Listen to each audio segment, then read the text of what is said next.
From Faith Forward Media, this is Healthcare Musings. I'm Dr. Hashem Hasabala. Welcome to Healthcare Musings, everybody. Happy to have you with me. I am delighted to have back on the show America's cardiologist, Dr. Muhammad Allo. He and I go back a long, long time. He is a practicing cardiologist, lipid expert, exercise physiologist, health coach, just an all-around fantastic guy. Has doing amazing work online. I learned so much from him, and so when the new dietary guidelines came out, I liked them. I thought there was a lot of good things in there. I wanted to get his take, especially since he is my unofficial personal lipid expert. So he's gracious to come back on the show. Welcome, Dr. Allo. So happy to have you. Yeah, thanks for having me. So I am licensed in Illinois, so if you need an actual doctor, I'll be more than happy to take care of you. Fantastic. Done. I already bother you a lot with my stuff, so very happy to. No problem. I meant like in an official capacity, like if you wanted some Crestor or something. Let me know. No, I'm just kidding. No. I'll let you know. Absolutely. So right. Let's go. I do have quite a few like physician friends from Illinois still that do televisits with me, just because we've known each other for a long time, and they watch my stuff just like you said. Yeah. Okay. I didn't know that you do television. I need a cardiologist, so we'll talk offline. I'm kidding, but definitely kind of funny. It's funny that you brought it up, because it just like it reminded me. No, that's great. I think Dr. Allo knows what he's doing, and he also kind of breaks down the fluff and the things that come online. I love his stuff. We'll get into it. So the new dietary guidelines came out for the next 5 years. Yeah. It's depending on your ideology, you either love it or you're aghast, right? And yeah. I read it, and I think there's a lot of good things in it. So I really think there's a lot of good things in this thing. I read the other one. You had referenced it, the science, the Center for the Science and the Public Interest guidelines. Yeah, I mean, I don't know, that one exists too. I don't know that I referenced it, but I decided to create my own guidelines. But like, how long do you have? Because we probably need to rewind a little bit about the process of how these are done. We have about an hour before we have to end. So just to like back up before we decide if these guidelines are good or not good, or like what opinion we have or don't have. I agree with you. There are definitely some things that are good in the guidelines, and a lot of it is just rebranded almost. These guys love rebranding things, but the process to develop these guidelines is a 5-year process. There's the 2020 to 2025 guidelines, and the 25 to 30, and then there's the 15 to 20. Every 5 years they come out with the new guidelines. It goes through like several processes. There's a group of like 400 scientists that meets, and it's called the committee of something, and then they present all the data and evidence, and they discuss it for 5 years. And the good news is that still exists. And then there's another committee that finally sits down and writes the guidelines in a way that's sort of understandable for regular everyday humans, and then they come up with the graphics and materials that they're going to promote or whatever. So it's a long process. What the new government HHS RFK or whatever his group of people did is they added like a regulatory committee on top of all this, that they wanted to put their final spin on whatever the committee comes up with. And so despite that, it's still a pretty rigorous process, and still the guidelines look almost exactly the same as they have almost for the last 20 years. If you go back to the 1940s and 50s and 60s, they didn't have exactly like the dietary guidelines we have now.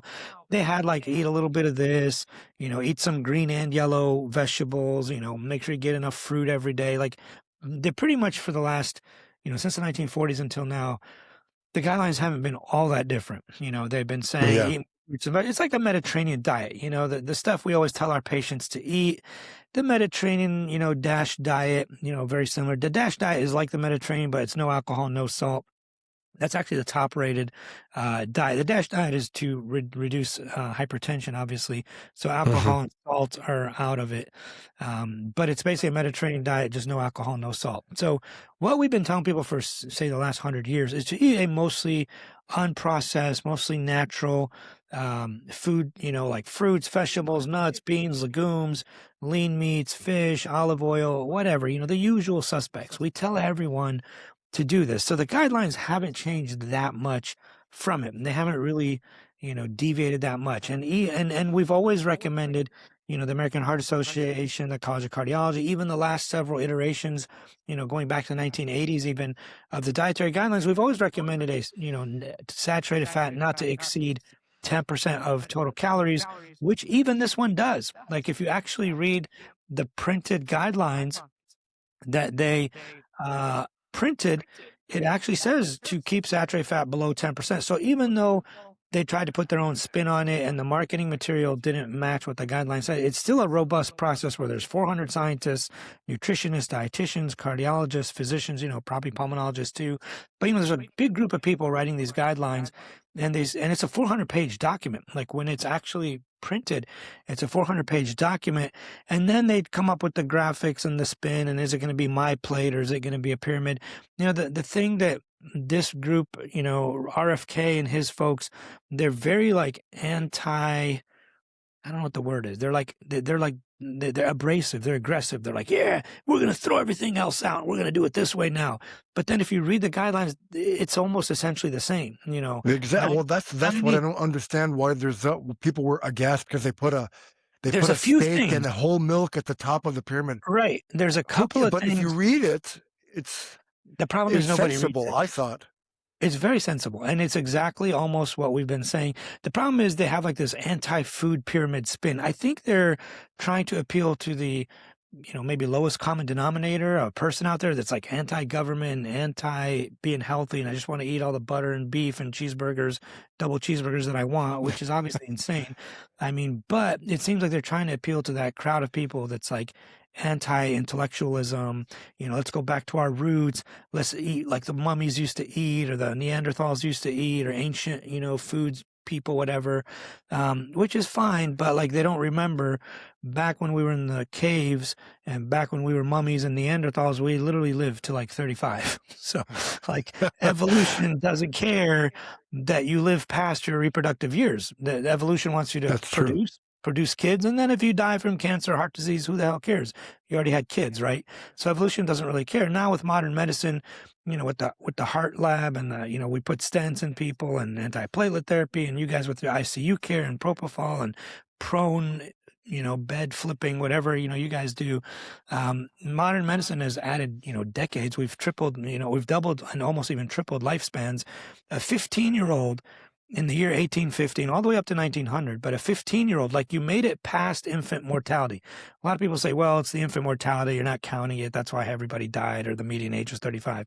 But a 15-year-old who was alive in 1900 or 1850, their median age was still like 35, 38. So the chance of a 15-year-old, half of them would be dead. That's what median means. Half of them would be dead by 35, 38. But with modern medicine, we've been able to extend that. I mean, people are living to 100 now easily. And with these new weight loss meds that can now reduce the burden of chronic disease even further, almost effortlessly, you're going to have people. So we've been able to extend lifespans even with obesity rates going up, right? And cancer rates are, we're getting better at treating various cancers. People are living longer, even with a cancer diagnosis. And people with heart disease are not dying anymore. We bring almost everybody back. How many times in the ICU do you see a cardiac patient that had a heart attack actually die?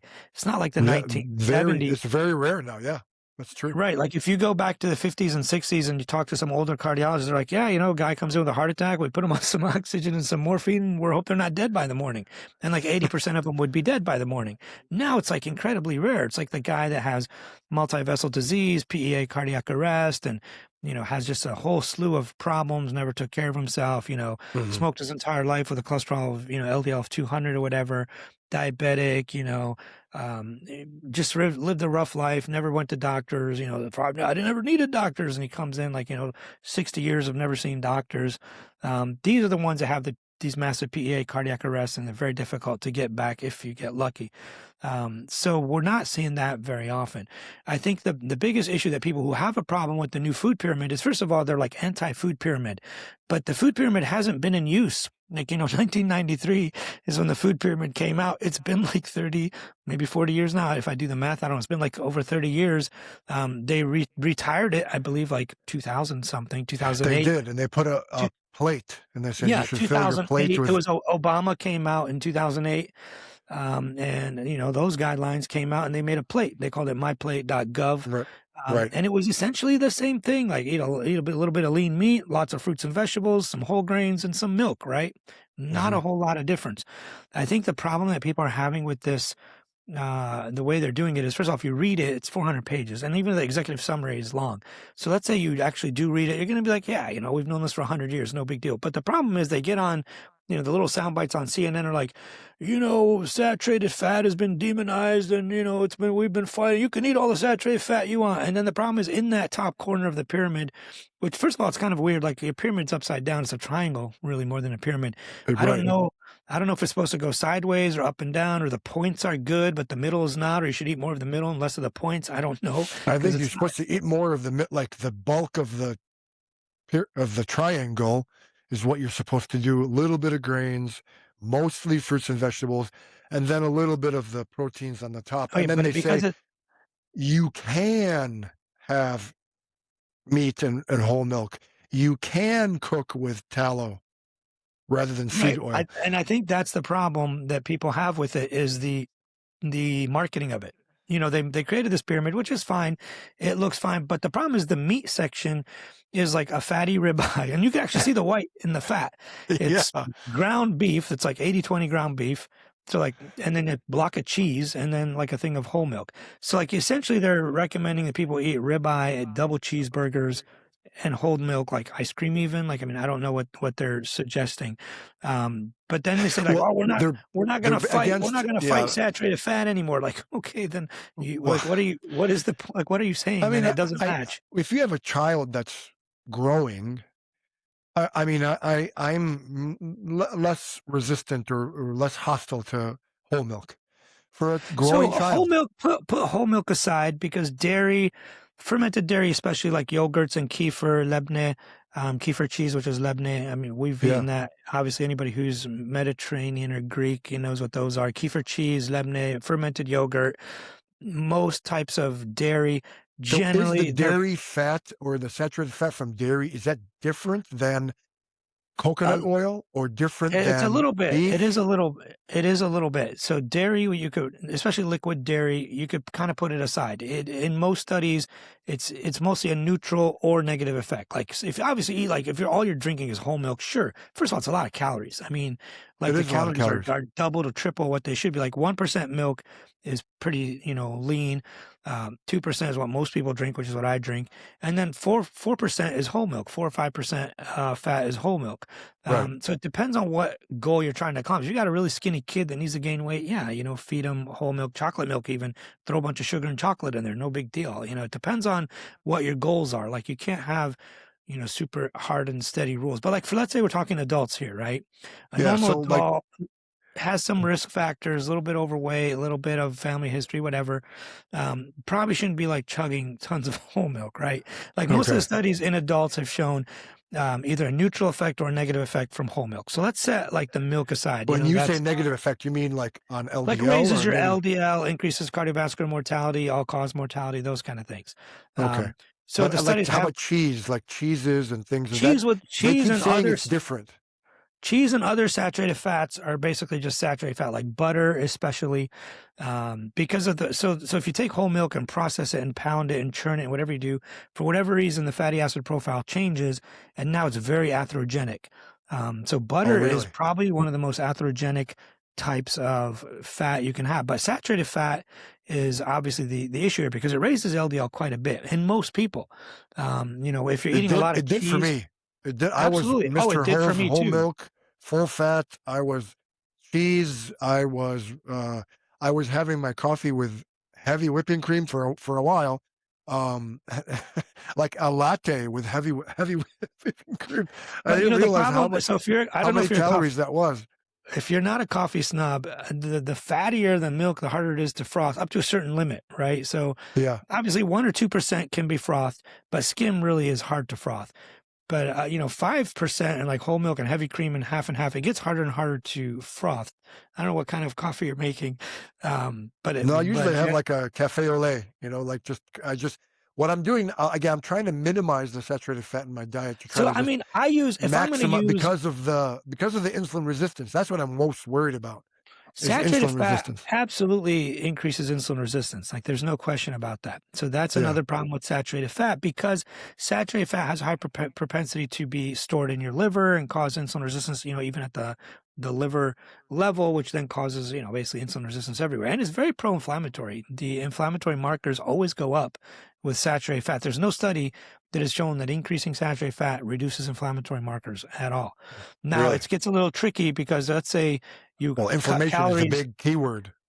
If Oh, you it's like cut Absolutely. If you cut calories significantly and you're losing weight, inflammatory levels are going to go down. The number one cause of high inflammatory markers is usually obesity. So if you're cutting yeah. calories but eating more saturated fat, which is kind of hard to do, but I'm just throwing some nuance in there. Let's say you're eating only 1,200 calories a day, but a lot more saturated fat than before. Because you're losing weight, your inflammatory markers are going to go down. I don't know that that study's been done where like if we still crank up the saturated fat, how much you could get it to stay high or keep your CRP or SED rate or IL-6, IL-1, TNF alpha, whatever elevated. I don't know. I don't know that that study's been done. But Hmm. adiposity or being fat definitely is what raises various inflammatory markers. I mean, there's genetic variation, so it depends on the person. But vast majority of people, if you are carrying around more weight, more fat tissue, you're going to have higher inflammatory markers. So it gets a little tricky there. But I think like if you look at the actual picture, which is what most people are going to do, they're going to see a ribeye, a block of cheese, some Yeah, ground beef, and I don't know if there was bacon on there or not. I don't remember. But like basically, you're telling people to eat ribs or like ribeye and double cheeseburgers with cheese and ribs and like fatty beef. And then they say, well, you should use tallow and ghee or whatever they recommended to cook with. Like first of all, that's insane. Like there, all the studies using tallow and ghee and lard. Lard is the same thing. Lard is like fat from a pig, and tallow is fat from a cow. right. But all the studies using that have shown, high inflammatory, increases inflammatory markers and much higher levels of LDL cholesterol. So I don't know why they wouldn't just say, just use olive oil. Like that's not a debate. No one on earth Well, would be but like, you can't fry in olive oil as much because of the smoking point.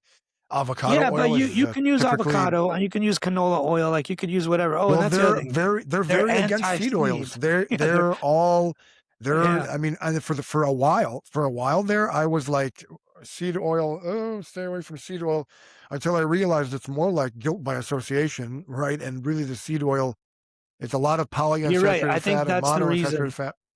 The reason they're anti, yeah, that's probably why they recommended the tallow and lard and whatever, because they're so anti-seed oil. But yeah, the smoke point in like peanut oil, for example, or avocado oil is pretty high. It's much higher than olive oil. I Olive don't oil. ever fry anything, so I don't know why.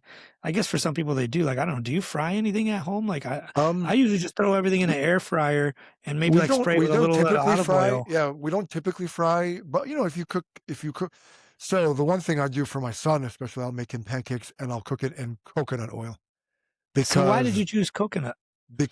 well, he's lactose intolerant, so he can't do Okay. butter. And Well, you don't need butter, but you could the use almost margarine, like the margarine cooks funny. It's You don't weird. need to use margarine. I mean, that's not an option. Why don't you just use like those little spray canola oils or vegetable oils or rapeseed oils or any of that I stuff? mean, It has no tastes, taste. it tastes weird with pancakes. I don't know. Really? It tastes Like it tastes coconut, all the coconut oils when I used to do keto, they all have a very coconutty taste.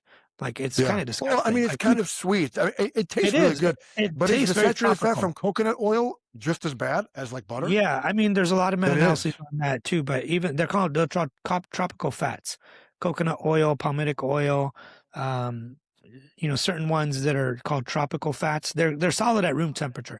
Anything that's solid at room temperature has way too much saturated fat in it.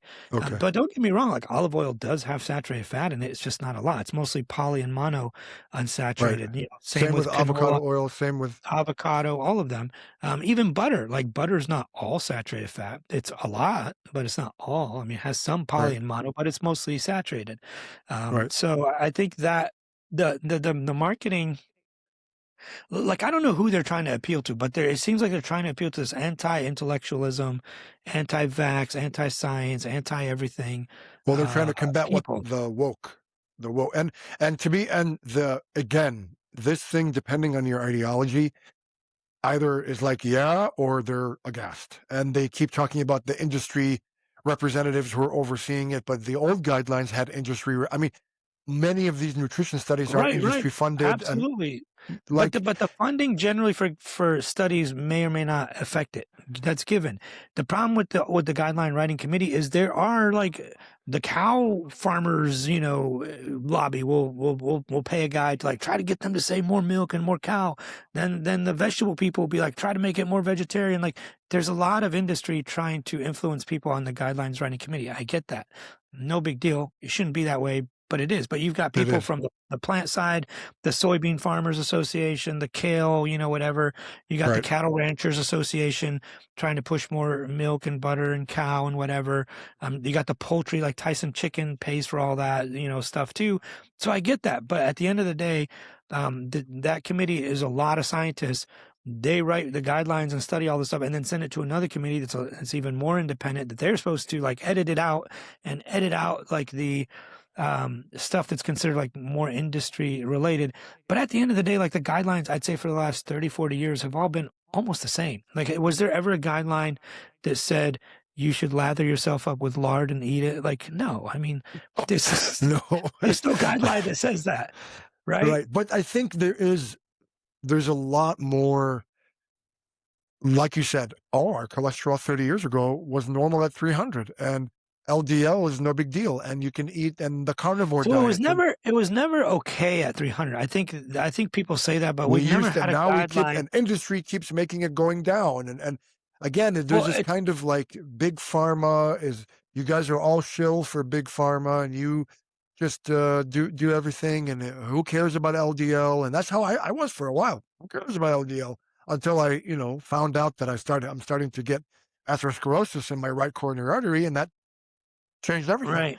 because I see how horrific a right-sided MI is as they Yeah, come to my those ICU are terrible, all the time, and they're and not. those are one of the worst I've ever seen, and continue to see, and it freaks me out. Same with acute stroke, freaks me out, Yeah, and those are by far the worst.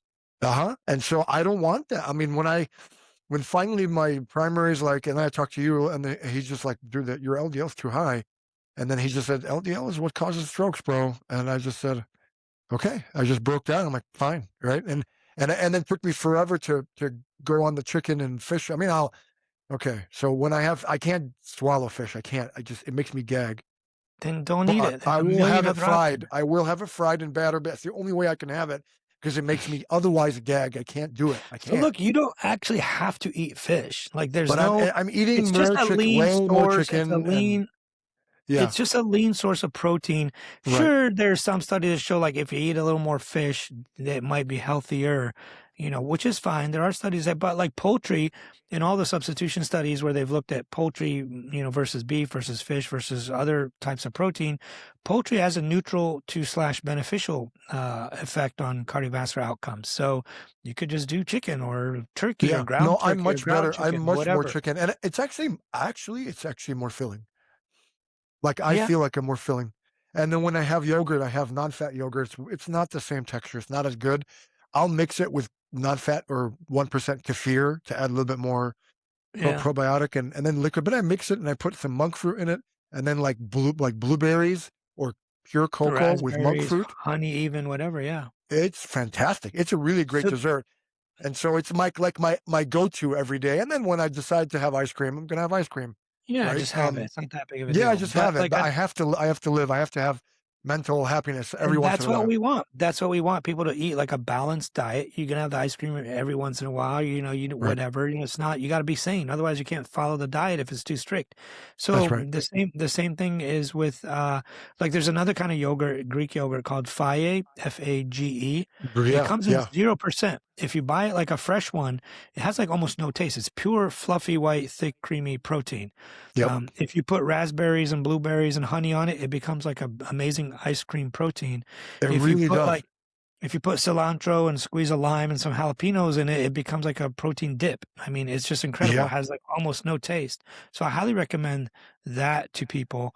Um, but yeah, I mean, I think there's so many different ways to spin it. I think, but trying to always appeal to the anti-everything crowd is a losing game because they're going to catch on. Like, for how long are you going to tell people we're against, eating healthy and you got to eat butter and you got to like lather yourself up with lard and eat butter wrap bacon sticks and like, come on, people. Like, how stupid do you think we are? Like, the American public is generally very literate and very smart. I think it's a matter of time before they realize that, who are these people fooling? Like, what are they trying to accomplish? Well, but I think if they start pushing more saturated fat, we're going to get more heart disease, don't you think? Oh, We're going to get more heart disease. I don't need to think that. We already know that. Oh, Like, I mean, that's given. we're going to get more heart disease. That's not a question. I was very happy about the issue about added sugar, where they're teaching you.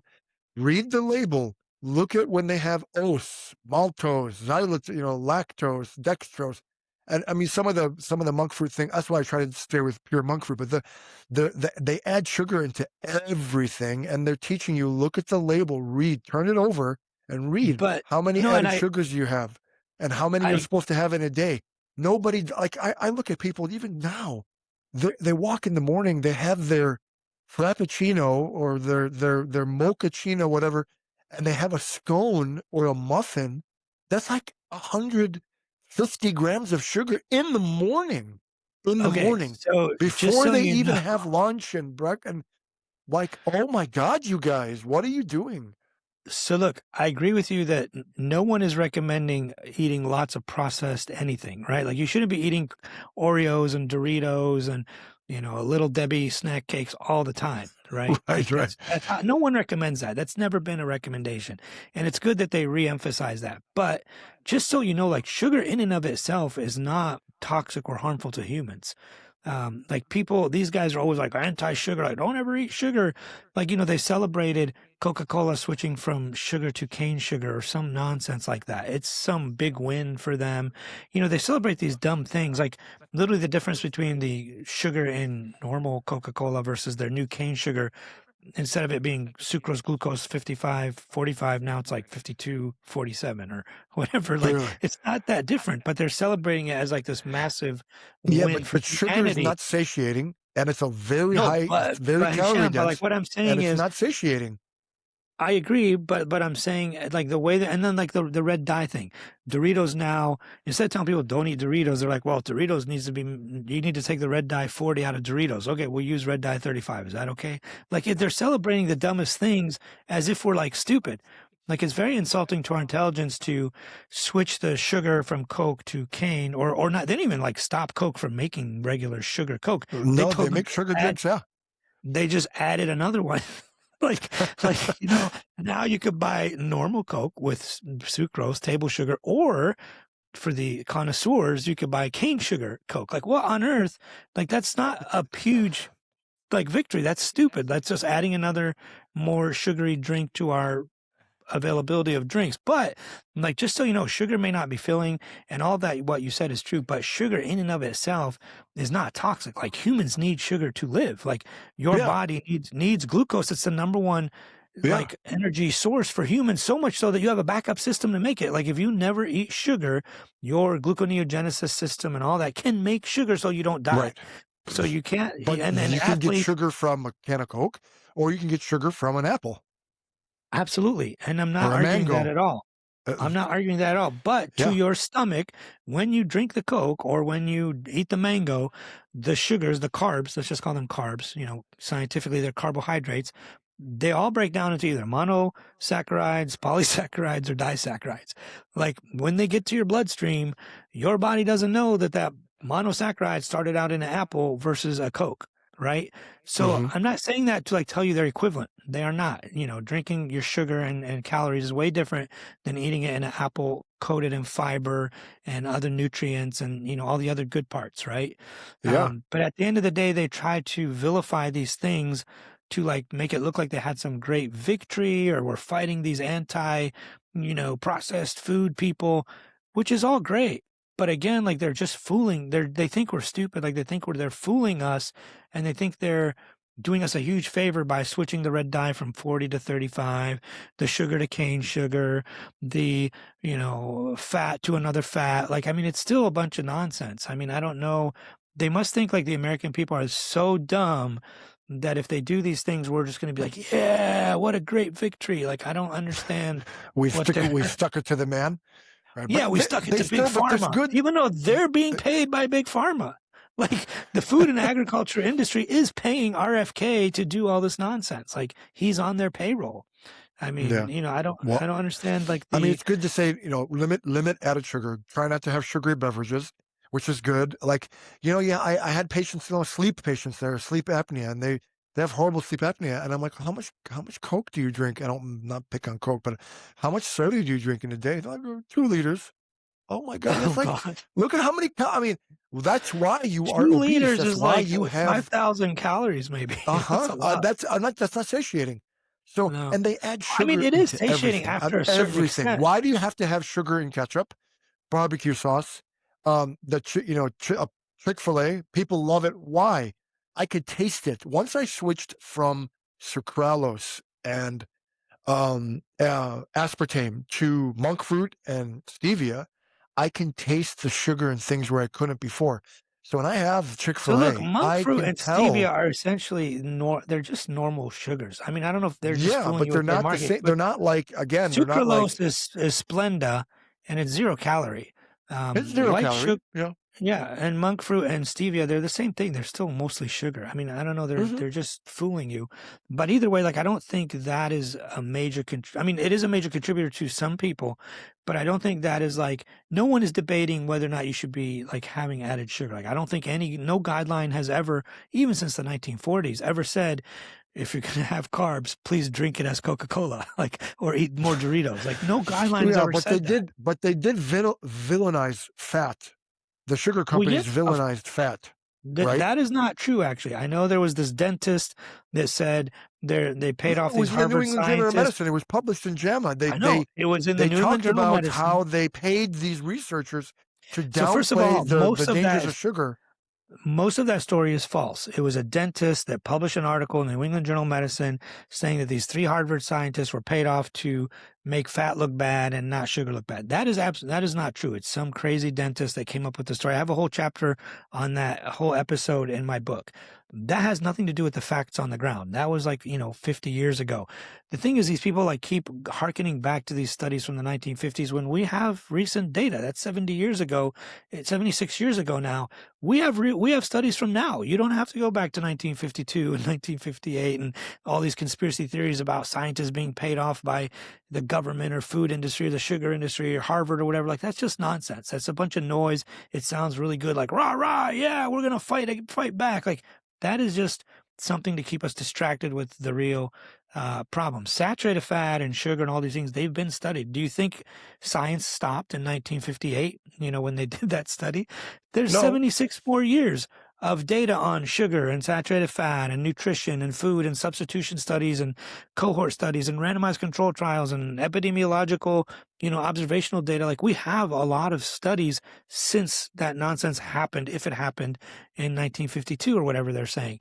I mean, we don't need to go back to 1952 and follow some weird conspiracy theory about the sugar industry paying off scientists or the USRDA or whatever. That just makes no sense. Like we have actual data. Then we don't need to wait, go back 70 years because data and science has advanced. It didn't stop in 1952 or whatever. yeah, So I think that's just another one of these things that they try to rile us up and get us excited about some weird conspiracy theory that may or may not have really happened. It was published by a random dentist and there was no evidence that it was actually true. And it's just a bunch of nonsense. And even if it was true, let's assume 100% it was true. That was 76 years ago. Like we have new data. We don't need to worry about it. Like we can do other studies. Like if you don't like it, do your own study. Like it's not that hard. yeah. So I But think there's, a lot of it yeah, is like misdirection to try to just to get us to hyper focus on some nonsense that's not necessary. right. And the other thing that's really good about these guidelines is the limiting alcohol intake. And it's so interesting when I see nutritionists and they talk about alcohol. It's they're, they can, like, these people can be so ideological about the saturated fat, and oh my God, I can't believe this. And then when it comes to alcohol, everybody's kind of quiet and yeah, no. When it's clear as day. Alcohol is a carcinogen. It is a neurotoxin. It is a cardiotoxin. It is a hepatotoxin. It harms the gut and the stomach and the liver and the pancreas. I mean, it is not good for you. It is not good for you. And then the Cancer Society say, don't even start if you don't. Now, full disclosure, my reason to abstaining from alcohol is not a health reason. I have a religious reason to stay away from alcohol. All religions tell you to stay away from alcohol, by the way. Oh, I yeah. mean, some of my most strict Christian friends who are Lutheran and, whatever, they say in the Bible, and I never confirm this, but they say, like, in the Bible says, don't drink alcohol. Like, I mean, maybe their version of it, I don't know. Yeah, But some of my strictest I'm Christian not friends sure do about that. So that, I but think, so well, there's I mean, that's what so they tell me. I have a bias from the beginning against alcohol, but and now the research is vindicating the stance to not start at all. But when it Right. comes to So, alcohol, it's like, well, so here's the other because here's the other a funny lot of thing that people these, like to drink alcohol. You know what I mean? I mean, it's way down compared to what it was, when we were growing up. Like, I think that's great. I see the devastation of alcohol in my absolutely. practice every day, every day. Right, in the ICU, obviously, and we see those patients too with cardio, myopathy from alcohol. Yeah. But the latest data on alcohol, and everyone agrees, is like not even a drop is considered safe. Not only is it a carcinogen, but if well, you already mentioned it's a carcinogen. It contributes to a lot of cancers. Obesity, alcohol, and smoking contribute to, I think, 65 or 70% of all cancers, I guess. Oh, and viruses. Alcohol, obesity, smoking, and viruses contribute to, I think, like 70 or 80% of all Of all cancers. cancers. Wow. Those are Yeah. all modifiable things. You could not, Yep. drink or get those viruses, just get vaccinated, whatever. But the thing that I don't like about the way they commented about this is they just said try to reduce alcohol intake. Like, why don't you give us a number? Like maybe zero, or like not even one drink a week is considered okay. Like, what is the serving size, or like, what do you mean? They were very non-specific. And then Dr. Oz, unfortunately, he was part of this writing committee. They interviewed him. They're like, Dr. Oz, what is it? What are you talking about, the alcohol? And he's like, well, you should drink a little bit less, but it's a social lubricant. Sometimes you should drink it. Well, that's the thing. Like, You see, what the they hell's he don't because saying? so many people drink alcohol. They want it to makes them relax, and it's such a part of our culture. It's such a part of our culture that no one likes to talk about the fact that it is killing people. It is causing cancer. It is causing cancer. I mean, when I in medical school, I learned that if you when you drink and smoke at the same time, the alcohol is dissolving the carcinogens into is taking the carcinogens in the cigarette and the cigar smoke or the cigarette smoke and dissolving them and then enhancing delivery into the tissues, which is why the classic the cigar and the brandy or whatever, those are the people that get those horrific upper airway head and neck cancers that And are mouth. just Yeah, and exactly. the mouth and the throat that are just horrible. They're really horrible. Like No, those are the, definitely the worst cancers to get. one of the worst to get if and along with lung cancer, because lung cancer, my uncle, God rest his soul, he passed away from lung cancer, right? Yeah, When it was diagnosed, he was metastatic already. Like that's the yeah. devastation of lung cancer. And it's like the thing about alcohol is that it's such a part of our culture and who we are as a people. For most of us, most people, it's getting less, and I'm so happy about that. And so it's just people they're uncomfortable talking about it. That really, not even one drop is safe. Like not even one No, drop but is safe.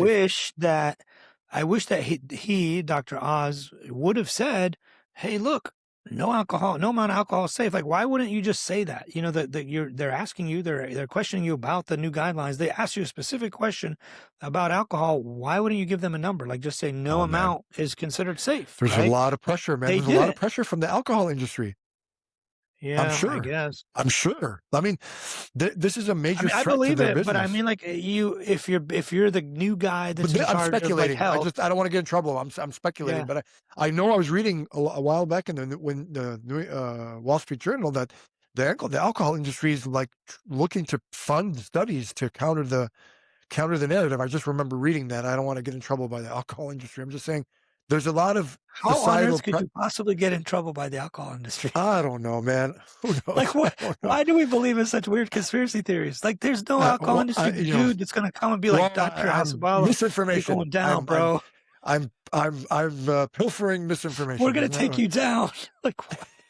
You're an ICU doctor that takes care of really sick people. It's really Yeah, not. and who are afflicted by the devastation of alcohol. I Absolutely. see it all the time. I see it all the time. Yeah. So I mean, I was happy about that. I was But like, I great. wish I'm glad that they said you should reduce your intake, but I wish they would have quantified it like, hey, this is no amount is safe, or maybe drink once a year or something. Like I don't know, Well, but the just cancer leaving it the vague, Cancer leaving Society it says no amount is safe, but this, I yeah, agree. And the World Health Organization and Dr. yep. Allo's Association. But like all these groups, like almost in every one of my books, I list all like there's a longevity book and a cholesterol book, obviously, but they all talk about the dangers of alcohol, how it's carcinogenic and it's a cardiotoxic and hepatotoxic and Yep. neurotoxic, Alzheimer's, like all that stuff from just straight up alcohol. And they left it almost really vague, like, hey, I just try to reduce your intake. Like reduce from what and reduce to what? Like what if I drink 10 glasses a day of whatever? Should I If I reduce it go to to 9, is one? that better? Yeah. No, Yeah, or like I if I agree. drink one a week, should I is that good? Like what reduce what? Like how much? I wish they just would have been a little more specific on that Because one. alcohol is complicated. It's very complicated in our culturally. Culturally, I mean, But I mean, it's like I've noticed, like like when I was in high school, all my friends were like, "Hey, let's go, dude! My parents are out of me, town. I got the me keys to the too, wine cellar." me too. But like High now, school nobody and does that. college. No kids in college in high school that I know are like, "Hey, parents are out of town. Let's get together and get drunk." Like nobody does that. It's not like culturally That's acceptable. fantastic. And corporations used to have like these big Christmas parties or, whatever parties and they'd have like unlimited alcohol. They don't do that anymore. It's actually considered taboo because like you're going to a corporate event and you're drinking, like you're gonna you're gonna act like I an don't idiot. know. A You're lot of gonna my act a corporate fool. events have drinking. You're A gonna lot act of a my fool, corporate still have bro. drinking. A lot still, and Really. even if That's and weird. there's a growing non-alcoholic market, like Oh Athletic yeah. Brewing Company. I wish I would have invested a long time ago. Athletic Brewing Athletic? Company and all of the companies, they have really good non-alcoholic options. De-alcoholized wine is a huge market and only growing. So there is an alternative if you don't want to drink grape juice, you want to have wine that doesn't have alcohol. There is. There is that available, and very good beers that have no alcohol. Very good beers that have no alcohol. So there Yeah, is I an mean, beer alternative. It to just me just smells and tastes disgusting. I've tried some of those like non-alcoholic. They all taste like fermented urine.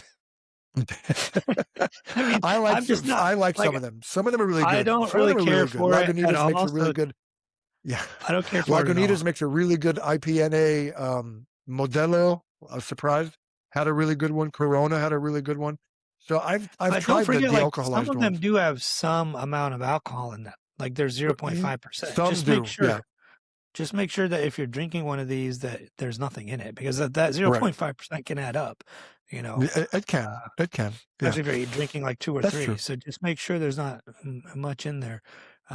So anyways, yeah, I don't know. I think that overall, if you actually read the guidelines, probably okay.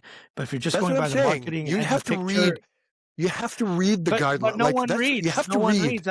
No one reads. That's a problem. Like they're gonna see We that have to start reading. We have to start reading. We have to we start love to taking the read. label and turning around and look at the label and see what are you putting in your Look, body. There's this people like big thing us. about vaccines and my body, my choice. But then you just go and you just open a beer and just down it, or you take a package, you open No, the no, package, you I just eat agree it. with you. There is a Read. level. There are people, and I'm assuming you and I are some of them that read a lot, and we're Yeah. very educated. We read studies, we read books, all day. I go on Amazon Prime Day and I buy a ton of books and I read them. So I mean, we're very educated, but I think that the average person is not going to read the 400-page document that comes with it. They're going to No, look at that we don't want them. triangle. I want them to read the executive summary that was like 5 pages long. I know, It but they're wasn't gonna that look at bad. that triangle. They're gonna look at that triangle and say ribeyes, double cheeseburgers, yes. Like that's all they're gonna see.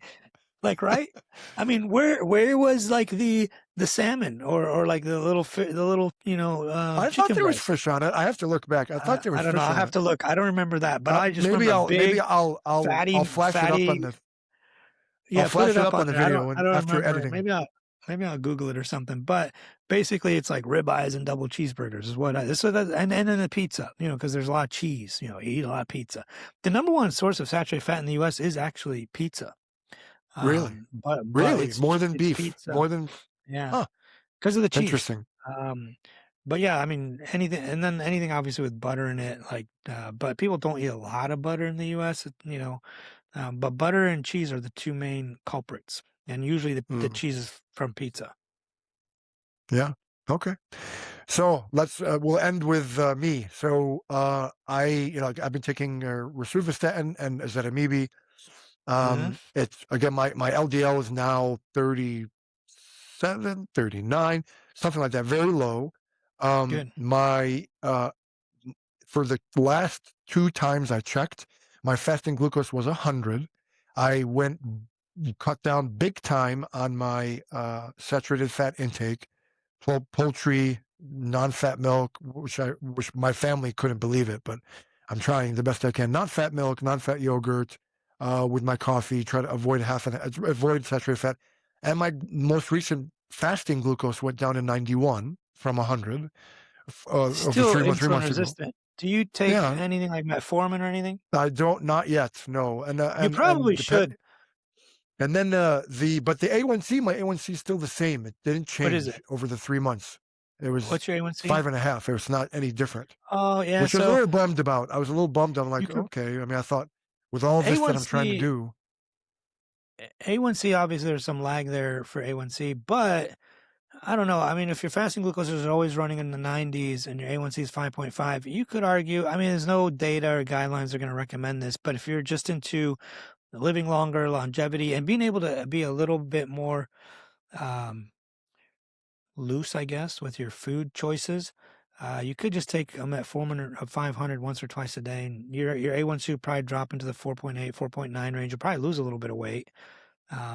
That would improve your insulin resistance and sensitivity. And by a little more loose with your food, I don't mean like, you know, just downing ice cream every day, but I mean yeah, like you no. I wouldn't mean, I have to wouldn't be, change. I mean, I have ice cream every once in a while. I'll have, yeah, but you wouldn't and have to be so basically that's it. crazy. Like you wouldn't have to. So like the biggest thing is being in a calorie maintenance mode or deficit. If you're trying to lose a little bit of weight, if you're in a Right. calorie deficit, you lose a little bit of weight, that'll come down, almost regardless, just because you're just not eating as much.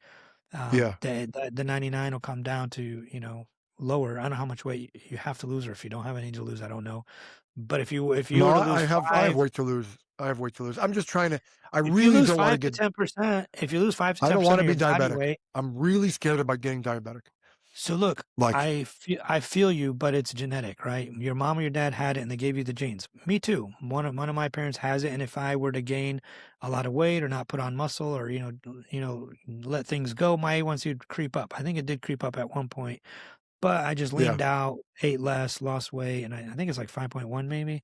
I don't know. I haven't checked in a while, Okay. but it got down to like whatever. I think it was the most mine was like 5.6 or 5.7. I was never Mm, like pre-diabetic, but I know it had creeped up. I started doing a keto diet, sort of like what you did for a while. And I know saturated fat in and of itself, I was doing like the whole thing you were talking about, coconut oil on everything and butter and whole milk and all that. And I did actually gained weight and my numbers all worsened. You'd lose weight yeah. for a little bit, like any new diet, you lose weight for a little bit and then your body figures out what the hell you're doing and just kind of creeps back up. Right. So Right. I was never like morbidly obese or super obese. I don't think my BMI was ever more than like 27 or 26 Hmm. maybe. But still I was not muscular. So now I've lost weight, built muscle, I'm leaner, more muscular, and I haven't checked my A1C recently, but I know it got down back into like a 5.1 range or something like that. Yeah. So it is I'm just genetic. So a trying to. lot of Yeah.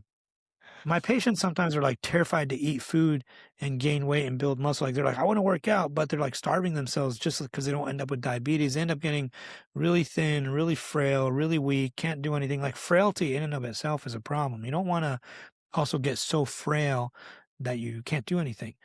or you're Right. afraid to eat like one extra, whatever that day because you might gain an extra pound or half an ounce or whatever.